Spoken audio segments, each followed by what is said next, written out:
हम सब ने ओजोन लेयर के बारे में सुना है और उसके छेद के बारे में भी, लेकिन अब ये छेद कम होता जा रहा है।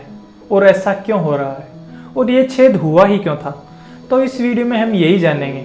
और ये भी कि ओजोन होल अंटार्कटिका पर ही क्यों बनता है। तो सबसे पहले ओजोन को समझ लेते हैं। ओजोन एक गैस है जो कि स्ट्रेटोस्फीयर में पाई जाती है, जो ऑक्सीजन के 3 एटम से मिलकर बनती है, जो सूरज से आने वाली पराबैंगनी किरणों को सीधे धरती पर आने से रोकती है। जब सूरज से आने वाली किरणें O2 मॉलिक्यूल से टकराती हैं तो ऑक्सीजन के 2 एटम्स में टूट जाती हैं। फिर ये सिंगल ऑक्सीजन एटम O2 के साथ जुड़ता है और O3 यानी ओजोन का निर्माण करता है। ये रिएक्शन चलती रहती है और ओजोन बनती और टूटती रहती है। अर्ली 90s में रेफ्रिजरेटर्स अमोनिया, मिथाइल क्लोराइड जैसी टॉक्सिक गैसेज का यूज करते थे। फिर इन गैसेज के अप्लायंस से लीक होने के कारण मौतें होने लगी, जिसके परिणाम स्वरूप नए सब्स्टिट्यूट की रिसर्च की जाने लगी और उसका रिजल्ट निकला CFC यानी क्लोरोफ्लोरोकार्बन।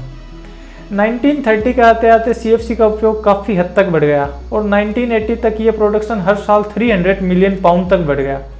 फिर 1985 में रिसर्चर्स ओजोन होल के कारण का पता लगाने अंटार्कटिका गए और सैंपल लिए और रिजल्ट में पाया कि human made compound CFC ozone क्षय के लिए जिम्मेदार है। ग्राउंड लेवल पर तो CFC हार्मफुल नहीं होती है, लेकिन जैसे ये ऊपर स्ट्रेटोस्फीयर में ओजोन के पास पहुंचती है तो सनलाइट के कारण CFC क्लोरीन में टूट जाती है। फिर ये क्लोरीन अणु ऑक्सीजन के एटम से जुड़कर क्लोरीन मोनोऑक्साइड बनाते हैं और क्लोरीन मोनोऑक्साइड फिर से ऑक्सीजन एटम के साथ रिएक्शन करता है और क्लोरीन में टूट जाता है। फिर ये क्लोरीन अणु O3 के साथ रिएक्शन करता है और उसे O2 में तोड़ देता है। इस तरह से एक क्लोरीन अणु कई O3 मॉलिक्यूल्स को तोड़ देता है, जिससे ओजोन डिप्लेट होने लगती है।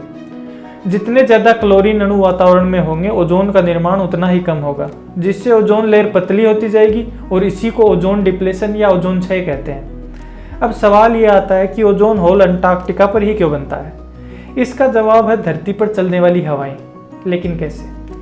जब अर्थ अपने एक्सिस पर रोटेट करती है तो इक्वेटर यानी भूमध्य रेखा पर उसके घूमने की स्पीड नॉर्थ और साउथ पोल से ज़्यादा होती है, क्योंकि उसे 24 घंटे में ज़्यादा दूरी तय करनी होती है, जिससे हवा इक्वेटर से सीधे न बहकर कर्व पाथ फॉलो करने लगती है और हवा नॉर्थ और साउथ पोल की तरफ पहुंच जाती है।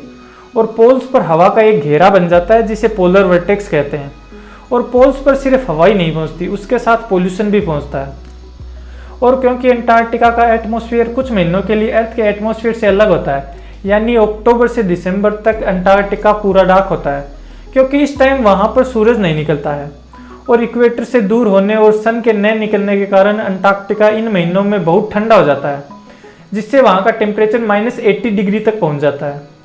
अंटार्कटिका के इतना ठंडा होने के कारण स्ट्रेटोस्फीयर में पोलर स्ट्रेटोस्फेरिक क्लाउड्स का फॉर्मेशन होता है, जो कि आइस क्रिस्टल के रूप में कंपोज्ड होते हैं। और आइस क्रिस्टल के सरफेस पर डिफरेंट गैसेज रिएक्शन करती हैं, जिससे जो गैसेज पोल्यूशन के साथ यहाँ पहुंची थी, जो ओजोन को डिप्लेट कर सकती हैं, वो गैसेज क्लोरीन और अदर गैसेज रिलीज करती हैं, जिससे ओजोन डिप्लेट होने लगती है और बिना सनलाइट के ओजोन बन नहीं पाती है। और अक्टूबर से दिसंबर तक काफ़ी ओजोन डिप्लेट हो जाती है। फिर दिसंबर में जब अंटार्कटिका पर फिर से सूरज निकल आता है तो ओजोन का निर्माण शुरू हो जाता है, लेकिन इन 3 महीनों में काफ़ी अधिक मात्रा में ओजोन डिप्लेट हो चुकी होती है।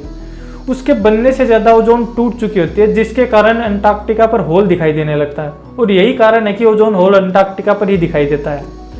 जब साइंटिस्ट के द्वारा ये अनुमान लगाया गया कि 2050 तक ओजोन लेयर पूरी तरह से खत्म हो जाएगी अगर CFC का इस्तेमाल बंद नहीं किया गया तो।